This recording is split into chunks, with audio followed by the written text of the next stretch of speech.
My mother didn't even blink when she said it across the dinner table. "You're not half the woman your sister is." The words hit so hard the room actually tilted.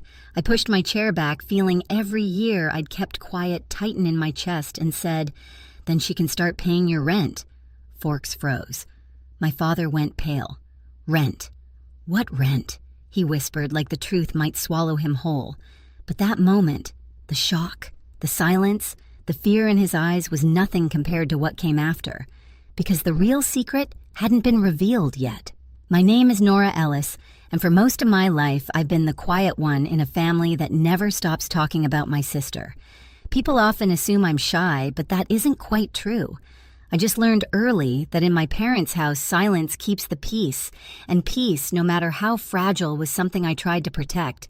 On paper, my life looks steady. I'm a financial manager at a logistics company near the Portland Harbor.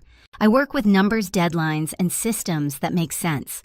There's a calmness in spreadsheets that real life has never offered me. My days follow predictable rhythms, the echo of forklifts at the docks, the hum of the office, the soft click of my keyboard. I go home to a small apartment with warm lamps and a view of the river. Some nights I cook pasta, tie my hair up, and take comfort in small, orderly things. But the steadiness ends every Friday. That's when I drive to my parents' two-story house in the suburbs, a place wrapped in manicured hedges and the illusion of a perfect family. Inside, perfection cracks fast. The moment I step through the door, I feel 16 again, the second daughter, the supporting role in Vivian's highlight reel. My sister has always been the star. Tall, confident, the kind of person who fills a room and expects it to stay filled. She debated her way to trophies in high school, earned a law scholarship, and walked into a career everyone applauded before she even proved herself. And I quiet steady, Nora watched her take the spotlight like it was her birthright. My parents adore her. They always have. At every family gathering, every holiday, every dinner, they lift her accomplishments like offerings. New cases she won, promotions she got, the house she bought, her plans, her vacations, her potential. And then there's me. Nora, who pays her own tuition at 17. Nora, who works 2 jobs in college. Nora, who never asks for help. I learned not to. It wasn't that my parents disliked me, they just preferred the louder story. Still, I kept showing up every Friday because they insisted. My dad always said, "This family has a seat for you. Don't leave it empty," half joking, half serious. My mom called if I was even 5 minutes late. Family first, she'd remind me, though it often felt like Vivian first was closer to the truth. The dinners were predictable. My mother plated the same roast chicken. My father asked the same questions. Vivian shared the same wins. And I pushed food around my plate, pretending the quiet I carried didn't weigh something fierce. But the Friday before everything imploded felt different. My mother kept giving me these sharp, assessing glances. Vivian was in an unusually triumphant mood, like she knew something I didn't. Even my father's smile looked stretched too thin. I sensed it then, a storm building beneath the polite clatter of dishes. I just didn't know it would hit me first. That Friday dinner began like all the others, but there was a weight in the air I couldn't name. My mother hovered near the stove longer than usual, stirring the same pot, twice her jaw tight. Vivian scrolled through her phone with a grin so smug it felt rehearsed. And my father kept clearing his throat the way he does when he's preparing to make an announcement. I'd lived enough Fridays to know when something was coming, but I tried to shake it off. I set the table, lined up the silverware, pretended not to notice the tension pooling under every breath. When we finally sat down, the conversation, like always, turned to Vivian. "She's presenting at a conference next week," my mom said proudly. They asked her. "Isn't that something? She's always been exceptional," my dad added, giving her a smile that belonged in a campaign poster. Vivian shrugged with fake modesty.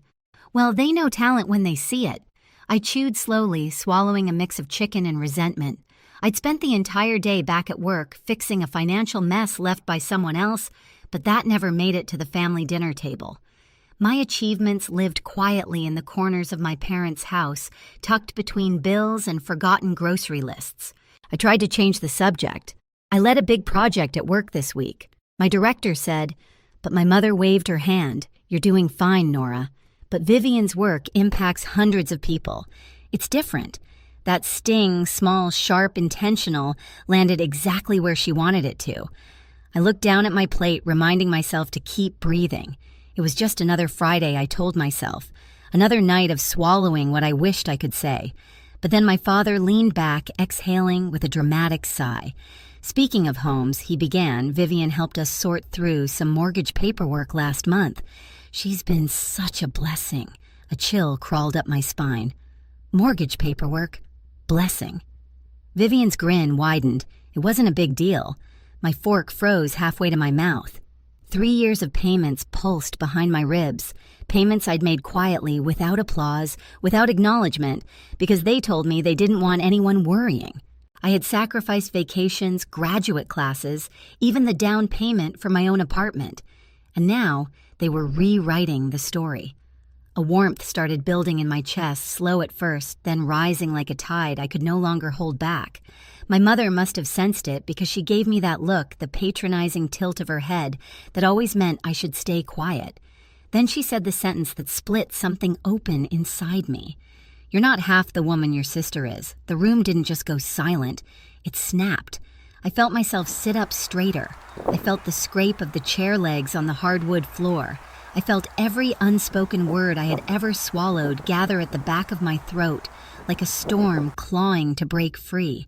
And for the first time in my life, at that table, I didn't push the feeling down. I let it rise. The words left my mother's mouth with such casual certainty that for a moment, I wondered if she even heard herself. You're not half the woman your sister is. She said it like stating the weather, like it was a fact I should have accepted long ago. Something steadied inside me.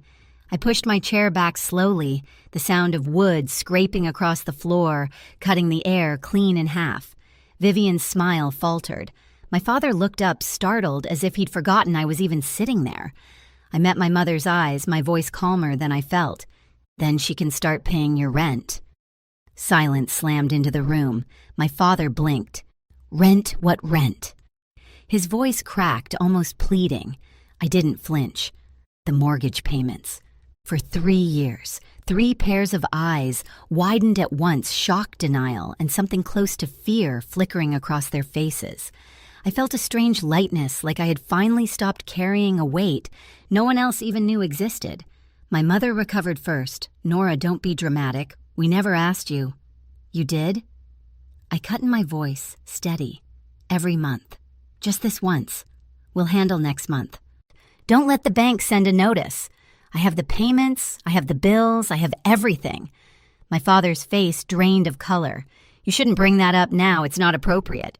There it was, the dismissal, the minimization, the attempt to shove the truth back into the shadows where they preferred me to live. I stood fully, hands on the back of my chair. What's inappropriate is pretending Vivian saved a home I paid to keep standing. Vivian finally spoke, her voice thin. Nora, maybe you misheard. Maybe Mom didn't mean, but I wasn't listening anymore. I watched them scramble to reframe the story, to mold it into something comfortable for them. And for the first time, I didn't shrink to fit that version. Something inside me clicked, sharp, clear, irreversible. Without another word, I walked out of the dining room, grabbed my coat, and stepped outside into the cold Portland air. My breath shook, but not from regret. It was the shock of hearing myself stand up after years of sitting down. That night back in my apartment, I opened my laptop, scrolled to the automatic monthly payment, and clicked cancel. A small box appeared. Are you sure this time I was? Canceling the payments should have felt like closure, but instead it cracked something open.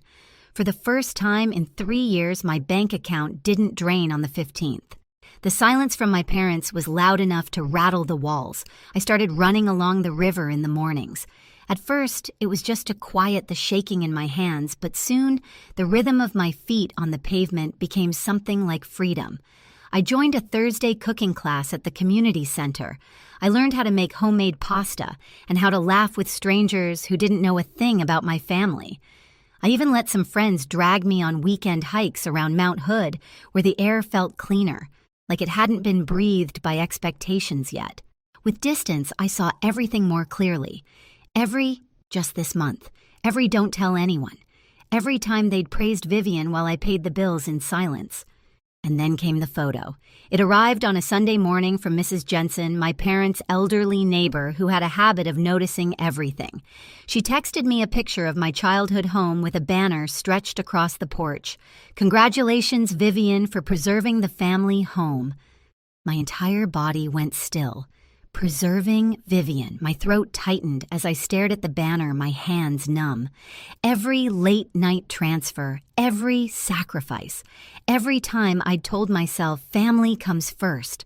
All of it rewritten, like I'd never been there at all. I didn't cry. Not this time. I felt something else, something sharper, steadier. I walked to the dining table, pulled out the folder where I kept every payment and bill I'd printed over the last 3 years, and began to organize them, date by date, month by month. It looked less like a stack of papers and more like a quiet autobiography of sacrifice. That's when Sarah called. "Nora, I think you should know," she whispered. "Your parents are planning a family appreciation dinner next month in Seattle. They asked me to make the slideshow." I braced myself. Let me guess. It's about Vivian. It's worse than that. I could hear the discomfort in her voice. They want to highlight her as the reason the house was saved. They gave me captions. They're calling her the anchor of the family. Anchor, savior, hero. All words I had earned but never received. "Send me the file," I said. She hesitated. "Are you sure?" "I'm very sure." When the slideshow arrived, I opened it and felt a hollow laugh escape me. Photos of Vivian standing proudly in front of the house, my parents hugging her on the porch. Captions like, "Thank you, Vivian, for keeping our family home safe." I created a copy of the file and added what they had erased. After their final slide, I inserted a timeline of the payments, bar charts of monthly support, screenshots of messages from my mother blurred for privacy, but clear in meaning. And the last slide, a photo of the house with the words, "The truth deserves a place too." I saved the file to my laptop, to the cloud, and onto a USB drive I kept in my bag like a heartbeat. Weeks passed. I moved into my new apartment in Seattle, bright quiet, with floor-to-ceiling windows that looked out over the skyline. I bought a light gray sofa, a small oak table, and one tall bookshelf. For the first time in my life, I walked into a home that belonged entirely to me. And then the invitation arrived. A message from my mother, family appreciation dinner. Dress nicely. No explanation, no acknowledgement, no apology. But when the day came, I didn't go to impress them. I went to finish something. The restaurant in downtown Seattle glowed with soft amber lights. Through the glass, I saw familiar silhouettes, my parents' Vivian, in an emerald dress, relatives I hadn't seen in years. Everyone dressed like they were attending a ceremony. And in a way, they were. I waited by the doorway, unseen, as my father took the microphone. "We are here," he began proudly, to honor our daughter Vivian, the one who stepped up during difficult times, who helped us keep the home that has been in our family for decades. Applause, smiles, cameras flashing. The slideshow started. Vivian on the porch, Vivian holding papers, Vivian smiling next to my mother, caption after caption painting a story that wasn't true. Then the screen flickered. A bar chart appeared. Then another. Then the dates, the payments. 3 years of financial support mine spread across the screen in unforgiving clarity. The room went silent. My parents froze. Vivian's mouth fell open. I stepped forward into the light. "If the truth makes anyone uncomfortable tonight," I said calmly, "that's not my problem." Every head in the room turned. My father looked at me like I was a ghost he never expected to see. My mother's face crumpled, not in shame, but in fear of being exposed. Vivian's eyes filled not with sorrow, but with dread. I walked toward the screen. For 3 years, I paid the mortgage. Not 1 month, every month. Quietly. Consistently. While you, I looked at my parents, rewrote the story to make it easier for everyone to applaud. My father tried to speak. "Nora, take this outside. Why I asked. You wanted everyone here to know what Vivian did. Why shouldn't they know what I did?" Whispers spread like wildfire. I knew something was off. She was always working late. 3 years. She paid all that. Vivian stood trembling. "I didn't ask them to do this. I thought..." "You thought nothing?" I said, not cruelly but plainly. You enjoyed being the hero in a story that was never yours. My mother finally found her voice. Nora, we didn't want to embarrass you. I laughed softly. Embarrass me by telling the truth. The USB drive felt heavy in my pocket, but the truth on the screen was enough.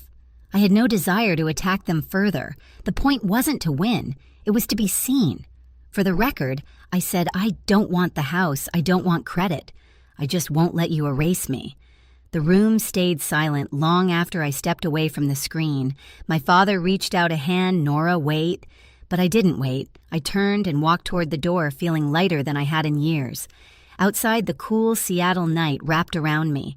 I stood on the steps, breathing in the sharp air, and realized something. This wasn't revenge. It was release. Inside, they could argue, cry, deny. It didn't matter. The truth had been spoken, and I had finally stepped out of the shadow they kept me in. And once you step into your own light, you don't go back. 2 days after the dinner, I was watering a small plant on my balcony when someone knocked. Through the peephole, I saw my parents standing close together, looking smaller than I'd ever seen them. My mother's eyes were swollen, my father's shoulders tense, as if the cold Seattle air had carved new lines into both of them. I opened the door without a word. They stepped inside, slowly scanning my apartment like they were entering a life they'd never imagined for me. Sunlight spilled across the floor-to-ceiling windows.